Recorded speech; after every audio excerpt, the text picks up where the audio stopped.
Today I'm going to show you how to upload file of 1 GB into your GitHub repo using Git LFS. So okay, now we create a repo, or if you have any existing repo you can use that also. You can name it anything as you desire,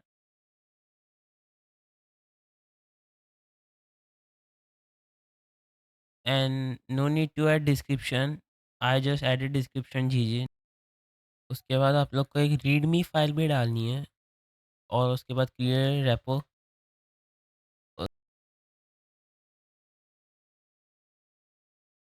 उसके बाद अपने folder में और terminal खोलो, उसके बाद लिखो Git LFS install, इस तरह से, और फिर एंटर दबा दो।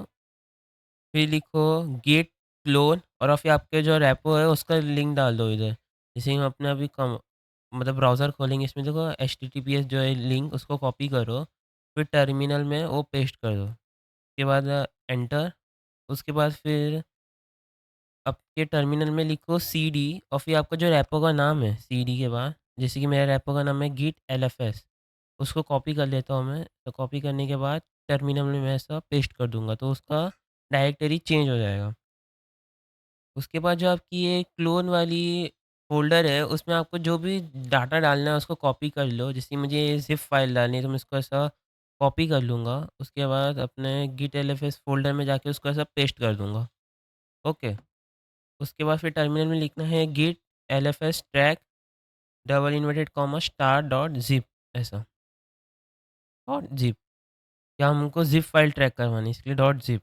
उसके बाद लिखना है गिट ऐड डॉट एट्रीब्यूट्स, मतलब डॉट गिट एट्रीब्यूट्स। उसके बाद फिर हमको एंटर दबाने के लिए लिखना है git commit dash M double inverted comma, और फिर लिखना है ट्रैक ज़िप, मतलब कुछ भी लिख सकते हो, जो भी आपको कमांड डाल मतलब लिखने का वो लिख सकते हैं। हमने ट्रैक ज़िप लिखा है।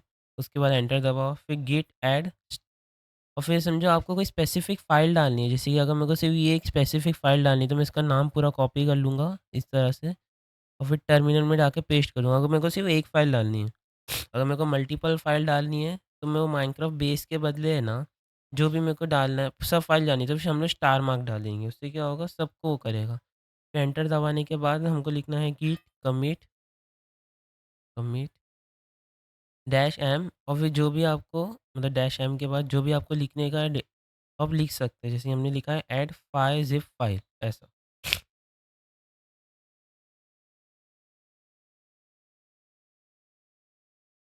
एंटर दबाने के बाद वो सारी फ़ाइल को ट्रैक कर लेगा, जैसे कि हमारी जितनी भी पाँचों फ़ाइल थी ज़िप, उसको ट्रैक कर लिया है। उसके बाद फिर लिखने का है हमें git push origin main, origin main, और फिर उसके बाद एंटर दबाने का है। सारे कमांड डिस्क्रिप्शन में मिल जाएगा। ओके। उसके बाद ये सारे फाइल्स को है ना, मतलब अपलोड करना स्टार्ट कर देगा टर्मिनल में, आपको जो दिख रहा है। तो ये सब फाइल हमारी अभी अपलोड हो गई है। तो हम अभी अपने ब्राउज़र में जाके देखेंगे, तो देखिए यहाँ पे लिंक भी दिखा रहा है हमें, गिट एलएफएस डॉट वाली। तो ये अभी मैं रीलोड मार देता हूँ, देखो सारी फाइल आ गई। नाइस जी। Thanks for watching.